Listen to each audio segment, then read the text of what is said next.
جعل الله صباحكم نورا على نور، ويسر لكم برحمته كل الأمور، وضاعف لكم الحسنات والأجور، وأبعد عنكم المصائب والشرور.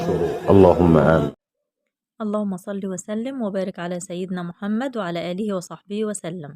إن شاء الله تكونوا بخير وصحة وعافية وانتوا بتشوفوا الفيديو ده معايا إن شاء الله. زي ما وعدتكم في الفيديو اللي فات إن أنا هنزل لكم كام نوع جبنة كده تعملوه إن شاء الله الفترة دي اللبن بيكون دسم وحلو. فتستغلوا الفرصة دي وتخزنوا لو انتوا حابين تخزنوا الجبنة، فهتعملوا أكتر من نوع إن شاء الله. هنزل لكم برضو كذا نوع جبنة بإذن الله تستغلوا الفترة دي وتعملوه واللبن كويس. هنبدأ بسم الله. معايا 3 كيلو من الحليب، ومعايا 210 جرام من الملح. كل كيلو لبن بتحطي له 70 جرام من الملح، يعني 3 معالق كبار بتحطيهم على اللبن وبتدوبيهم كده بالشكل ده. وكمان بتصفي اللبن بعد ما بتدوبي الملح كده، بتصفيه كده بشاشة أو بقطعة قماش نظيفة عشان تتأكدي إن اللبن كده نظيف مفيش فيه أي شوائب. ببدأ بقى أرفع اللبن على النار وبتحطيه على نار متوسطة مع التقليب المستمر. ايد كده بالمعلقة بتقلب، والإيد التانية بتستخدمي الترمومتر اللي هو الحرارة، لو انت عندك ترمومتر اللي هو بتاع المطبخ أو ميزان الحرارة بتاع المطبخ، أو الترمومتر العادي اللي بنستخدمه للأطفال برضو بيبقى كويس بتستخدمي عشان تضمني ان درجة الحرارة بتاعة اللبن تكون مظبوطة معاكي. درجة حرارة اللبن بتخليها من 42 ل 43 درجة. إن شاء الله الدرجة دي مضبوطة للتجبن عشان المنفعة لمّا تحطيها ما تبُص منِّك. بابدأ كده أحط المنفعة، حطيت 3 معالق كبار من المنفعة وبتقلّبيهم في جميع الاتجاهات كده عشان تتأكدي إن المنفعة كلّها اتوزّعت. ويُفضّل زي ما قُلت لِك في الفيديو اللي فات تسألي المكان اللي أنتِ بتشتري منّه المنفعة على التركيز بتاع المنفعة، لإن ساعات بيكون المنفعة خفيفة، فممكن اللي بيبيع المنفعة بيكون عارف التركيز بتاعها، هيقول لِك تحطّي معلقة لكل كيلو أو معلقتين على حسب ما يقول لِك بتحطّي. في الفترة دي بقى باسيب اللبن يتجبّن، بياخد تقريبًا ساعة أو ساعة ونُص على بال ما يتجبّن لو الجو حلو والتركيز بتاع المنفعة بيكون كويس. جهّزت الفلفل بتاعي، حطّيت قرنين فلفل أحمر وقرنين فلفل أخضر وقرن فلفل حراق. حُط على حسب رغبتِك، لو أنتِ بتحبّي الحراق أكتر ممكن تزوّدي برضه الحراق شوية.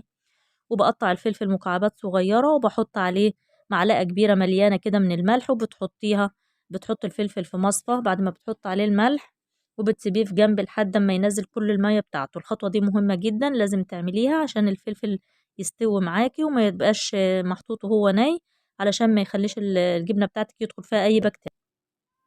اللبن بتاعنا اتجبّن ما شاء الله، اتجبّن على طول، المنفعة مركّزة ما شاء الله والجو كويس اليومين دول، فخَد تقريبًا ساعة أو ساعة ونُص ما شاء الله، وبقى بالشكل اللي أنتِ شايفاه ده. بتبدئي بقى تحطّيه في العلبة بتاعتِك. العلبة لأ، وقبل كده قُلت لكم في الفيديو اللي فات كل التفاصيل، حاولي تشوفي الفيديو اللي فات كده أنا ذاكرة فيه كل التفاصيل عشان برضه ما أطوّلش عليكم في الفيديو المرّة دي.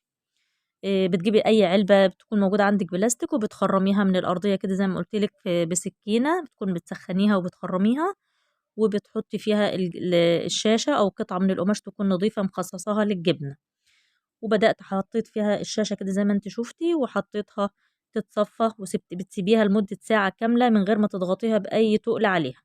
وبعد مرور ساعة بتبدئي تحطّي أي تُقل عندِك، ممكن علبة نفس مقاس العلبة اللي أنتِ عاملة فيها أو أصغر، حاجة بسيطة، بتمليها مَيّة وبتسيبيها برضه لمدة ساعة لحد أمّا تبدأ تنزّل الشرش بتاعها. بعد ساعة بقى ما بتضغطيها كده بتبدئي تقلّبي الجبنة زي ما أنتِ شُفتيها في الخطوة دي، وبنبدأ بقى نحُط عليها الفلفل اللي إحنا سِبناه ساعة أو أكتر لحد ما اتخلِّل كده واستوى معاكِ.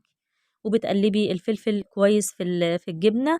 لو أنتِ طبعًا عاملة كمية أكبر بتاخدي الجبنة دي تحطّها في حلة أو في طبق كبير وبتقلّبي الفلفل بتاعِك كويس فيه.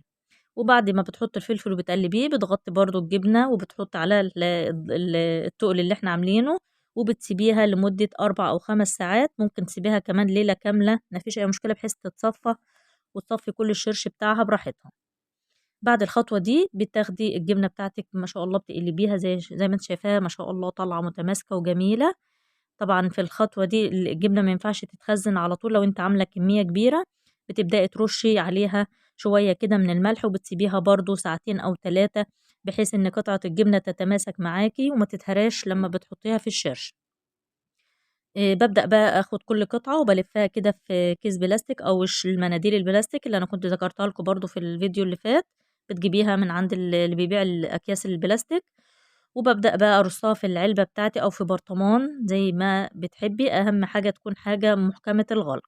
وحطينا بقى المادة الحافظة بتاعتنا الطبيعية اللي هي عبارة عن فلفل أسود صحيح وورق لورا، والشطة اللي هي السوداني الحمراء بتكون جافة بتجيبيها برضو من عند العطار، ولو حابة بتحبي طعم الفلفل فيها هتحطي برضو قرنين فلفل متخلل، بيكون جاي برضو متخلل جاهز. وبالنسبة للمادة الحافظة الصناعية كنت ذكرتها لكم برضو في الفيديو اللي فات اللي هي الدنكار أو التنكار، برضو بتجيبها من عند العطار، بتحطي رشة بسيطة جدا جدا جدا لأنها طبعا مادة حافظة قوية، لو انت حابة تستبعديها مفيش مشكلة.